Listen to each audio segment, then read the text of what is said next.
बच्चों, आज हम विकास वाले पाठ में राष्ट्रीय विकास के बारे में पढ़ेंगे। यानी देश का विकास किस तरह से होता है, किस तरह के देश को विकसित और विकासशील कहा जाता है। इसमें हम विभिन्न देशों या राज्यों की तुलना कैसे की जाए इस बारे में पढ़ेंगे। आप पूछ सकते हैं कि अगर विकास का अर्थ अलग अलग हो सकता है तो फिर कुछ देशों को विकसित और कुछ को अविकसित कैसे कहा जा सकता है। इससे पहले कि हम इस विषय पर आएँ, एक अन्य प्रश्न के बारे में सोचते हैं। जैसे हम भिन्न भिन्न चीज़ों की तुलना करते हैं तो उनमें समानताएं और अंतर दोनों हो सकते हैं।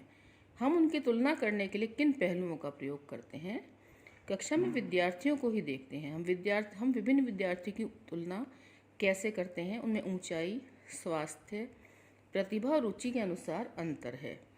हो सकता है सबसे स्वस्थ विद्यार्थी सबसे पढ़ाकू विद्यार्थी ना हो। यानी जब हम विद्यार्थियों की तुलना करते हैं तो हम ये पाते हैं कि ज़रूरी नहीं है कि जो बिल्कुल स्वस्थ हट्टा कट्टा है वो सबसे होशियार हो सकता है जो सबसे बीमार रहता हो, सबसे कमज़ोर हो, वो बच्चा होशियार हो सकता है सबसे हट्टा कट्टा खेलकूद में अच्छा हो सकता है सबसे बुद्धिमान विद्यार्थी खेलकूद में अच्छा नहीं हो। तो इस तरह से सभी विद्यार्थियों को मापने के अलग अलग मानदंड हैं। तो इसी तरह से उनको मापने के भी अलग अलग मापदंड है, जैसे कि देशों को मापने के भी। लेकिन देशों को मापने के लिए सबसे बड़ा मापदंड है आय। यानी कि जिस देश की आय ज़्यादा है उसे विकसित देश कहेंगे, और जहाँ पर लोगों की आय कम है उन्हें अविकसित देश कहेंगे, यानी विकासशील देश कहेंगे। सबसे बुद्धिमान विद्यार्थी हो सकता है मित्रता का व्यवहार ना रखता हो। यानी कि जो सबसे बुद्धिमान इंटेलिजेंट बच्चा हो सकता है थोड़ा घमंडी जैसा हो, अच्छा व्यवहार ना करता हो बच्चों से। तो हम विद्यार्थियों की तुलना कैसे करते हैं? हम जो मानदंड प्रयोग करेंगे वह तुलना के उद्देश्य पर निर्भर करेगा। खेलकूद टीम, वादविवाद टीम, संगीत टीम या पिकनिक के लिए टीम, सबके चयन के लिए अलग अलग मापदंड होंगे। फिर भी अगर हमें किसी उद्देश्य से कक्षा के विद्यार्थियों के सर्वांगीण प्रगति के बारे में मानक चाहिए तो हम कैसे चुनेंगे? सामान्यतः हम व्यक्तियों की एक या दो विशेषताएं लेकर उनके आधार पर तुलना करते हैं। तुलना के लिए क्या महत्वपूर्ण विशेषताएं चुनी जाएं, इस पर मतभेद हो सकते हैं। विद्यार्थियों का मित्रतापूर्ण व्यवहार और सहयोग की भावना, उनकी रचनात्मकता या उनके द्वारा प्राप्त अंक। यानी कि विद्यार्थियों को बेस्ट विद्यार्थी घोषित करने के लिए हमें कम से कम उनकी दो चीज़ों के आधार पर तुलना करनी पड़ेगी। लेकिन उसमें भी अलग अलग मापदंड हो सकते हैं। कोई कहता है कि भाई जो है वो अंक जिसने ज़्यादा प्राप्त करे हैं वो बुद्धिमान है। कोई कहता है कि जिसका व्यवहार अच्छा है जो वो एक श्रेष्ठ विद्यार्थी है। कोई कहता है कि इसमें सहयोग की भावना है। कोई कहता है कि इसमें रचनात्मकता यानी कुछ रचनात्मक कार्य करने की प्रवृत्ति है। यही बात विकास पर लागू होती है। देशों की तुलना करने के लिए उनकी आय सबसे महत्वपूर्ण विशेषता समझी जाती है। जिन देशों की आय अधिक है उन्हें कम आय वाले देशों से अधिक विकसित माना जाता है। यह इस समझ पर आधारित है कि अधिक आय का अर्थ है मानवीय आवश्यकताओं की सभी वस्तुएं अधिक होना। यानी कि देखिए, जो देश विकसित देश हैं तो वहाँ पर क्या है, लोगों की प्रति व्यक्ति आय अधिक है, और इसी वजह से वो अपनी सारी मानवीय आवश्यकताएं जैसे रोटी, कपड़ा, मकान, शिक्षा, स्वास्थ्य, मनोरंजन, इन सब की पूर्ति कर पाते हैं। अब प्रति व्यक्ति आय कैसे निकाली जाती है? देश की जो कुल आय होती है उसमें जब देश की जनसंख्या का भाग दिया जाता है तो प्रति व्यक्ति आय आती है।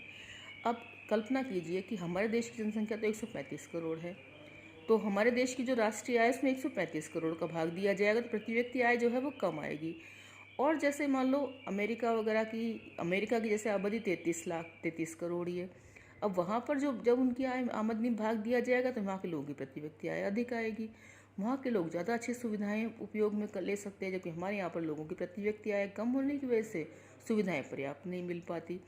तो यही विकसित और विकासशील का अंतर है कि जिनकी प्रति व्यक्ति आय अधिक है, जहाँ के लोग नागरिक अपनी मानवीय आवश्यकताओं की पूर्ति कर पाते हैं वो विकसित देश है, और जहाँ के नागरिक अपनी मानवीय आवश्यकताओं की पूर्ति नहीं कर पा रहे वो विकासशील देश है, या फिर जो बिल्कुल ही नहीं कर पा रहे तो वो गरीब देश है। जो भी लोगों को पसंद हो और उनके पास होना चाहिए वे उन सभी वस्तुओं की अधिक आय के द्वारा प्राप्त कर पाएंगे। इसलिए ज़्यादा आय वाले आय अपने आप में एक महत्वपूर्ण लक्ष्य समझा जाता है। अब एक देश की आय क्या है? अंतर्दृष्टि से किसी देश की आय उस देश के सभी निवासियों की आय है। इसमें हमें देश की कुल आय ज्ञात होती है। लेकिन दो देशों के बीच तुलना करने के लिए या दो या उससे अधिक देशों के बीच तुलना करने के लिए कुल आय इतना उपयुक्त माप नहीं है, क्योंकि देशों की जनसंख्या अलग अलग होती है। मैंने अभी आपको बताया कुछ आय की तुलना कुछ कुल आय की तुलना करने से हमें यह ज्ञात नहीं होगा कि औसत व्यक्ति क्या कमा सकता है। क्या एक देश के लोग दूसरे देश के लोगों से बेहतर हैं? इसलिए हम औसत आय की तुलना करते हैं, जो देश की कुल आय में कुल जनसंख्या का भाग देकर निकाली जाती है। औसत आय को प्रति व्यक्ति आय भी कहा जाता है। विश्व बैंक की विश्व विकास रिपोर्ट 2012 के अनुसार देशों का वर्गीकरण करने में इस मानदंड का प्रयोग किया गया है। वे देश जिनकी 2010 में प्रति व्यक्ति आय यूएस की चिन्ह जो है ये डॉलर का है 12,276 प्रति वर्ष या उससे अधिक उसे समृद्ध देश, और वे देश जिनकी प्रति व्यक्ति आय यूएस डॉलर में 1005 प्रति वर्ष या उससे कम उन्हें निम्न आय वाले देश कहा गया है। भारत मध्यम आय वर्ग वाला देशों में आता है, क्योंकि इसकी प्रति व्यक्ति आय जो है यूएस डॉलर में 1340.4 प्रति वर्ष थी।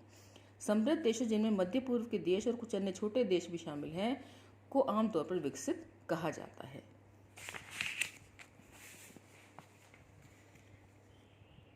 आय के अलावा और अन्य मापदंड भी हैं। जब हमने व्यक्तिगत आकांक्षाओं और लक्ष्यों को देखा तो पाया कि लोग केवल बेहतर आय के बारे में नहीं सोचते हैं, बल्कि वे अपनी सुरक्षा, दूसरों से आदर और समानता का व्यवहार पाना, आज़ादी इत्यादि के बारे में भी सोचते हैं। ऐसा नहीं है कि सभी लोग केवल लोग पैसा कमाने के लिए नौकरी करते हैं या पैसा कमाने के लिए, वो ये भी देखते हैं कि अपने उनके लिए जो जहाँ वो जॉब करने जा रहे हैं वहाँ पर उनको सुरक्षा है या नहीं, वहाँ पर उनके साथ समानता का व्यवहार किया जा रहा है या नहीं, वहाँ उनका आदर हो रहा है या नहीं, या वहाँ उनसे ऊपर के कर्मचारी उनका शोषण, ऊपर के अधिकारी उनका शोषण तो नहीं कर रहे।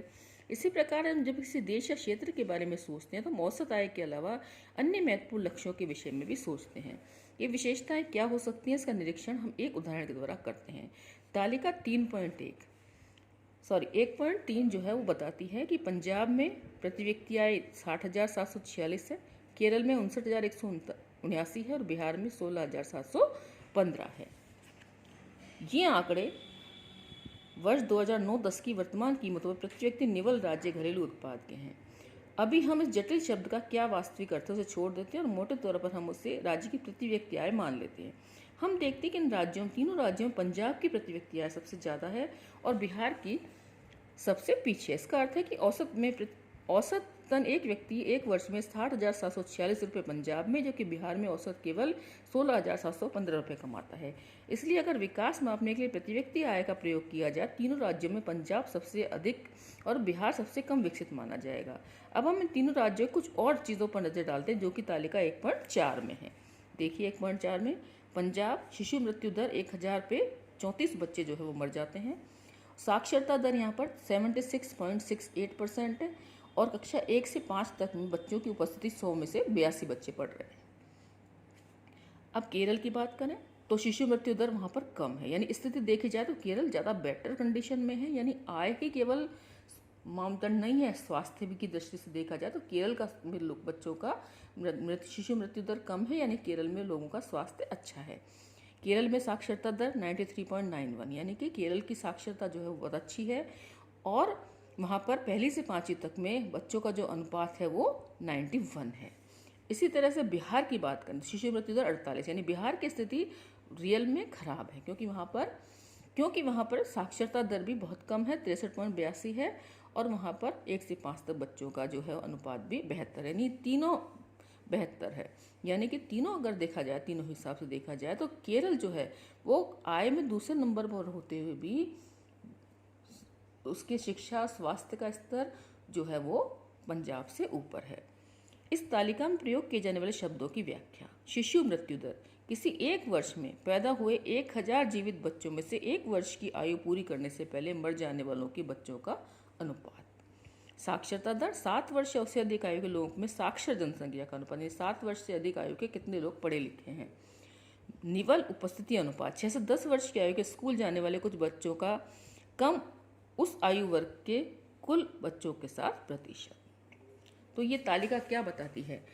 तालिका का पहला स्तंभ बताता है केरल में 1000 जीवित बच्चों पर पैदा हुए बच्चों में से 13 बच्चे 1 वर्ष की आयु तक पहुंचने से पहले मर जाते हैं, लेकिन पंजाब में यह अनुपात 34 है, तो केरल की तुलना में 2 गुना है। दूसरी ओर पंजाब की प्रति व्यक्ति आय केरल से ज़्यादा है, जैसा कि तालिका 1.3 में दिखाया गया है। जरा सोचिए कि अपने माता पिता के आप कितने प्यारे हैं, या सोचिए कि सब लोग कितना प्रसन्न होते जब बच्चा जन्म लेता है। अब ऐसे माता पिताओं के बारे में सोचिए जिनके बच्चे अपने जन्मदिन मनाने से पहले ही मर जाते हैं, पहला जन्मदिन मनाने से पहले। ऐसे माता पिताओं को कितना दुख महसूस होता है। दूसरा यह देखिए कि आंकड़े किस वर्ष के हैं। ये वर्ष 2010 के हैं, तो हम ये पुराने समय की बात नहीं कर रहे हैं, हम हमारी आज़ादी के 60 वर्ष बाद की बात कर रहे हैं, जब हमारे बड़े शहर ऊंची ऊंची इमारतों और खरीदारी के लिए शॉपिंग मॉल से भरे हुए हैं। समस्या शिशु मृत्यु दर पर समाप्त नहीं होती। तालिका का अंतिम स्तंभ दिखाता है कि बिहार के लगभग 30% बच्चे स्कूल भी नहीं पहुंच पाते। अर्थात यदि आप बिहार के किसी स्कूल में पढ़ते हैं तो आपकी कक्षा के 1/4 से अधिक बच्चे गायब होंगे। जिन बच्चों को स्कूल होना चाहिए वे वहाँ नहीं होते। अगर वे आपके साथ होते तो आप भी यह सब ना पढ़ पाते जो पढ़ रहे हैं। यानी कि देखा जाए तो आय ही एक मापदंड नहीं है, अन्य सुविधाएं भी मापदंड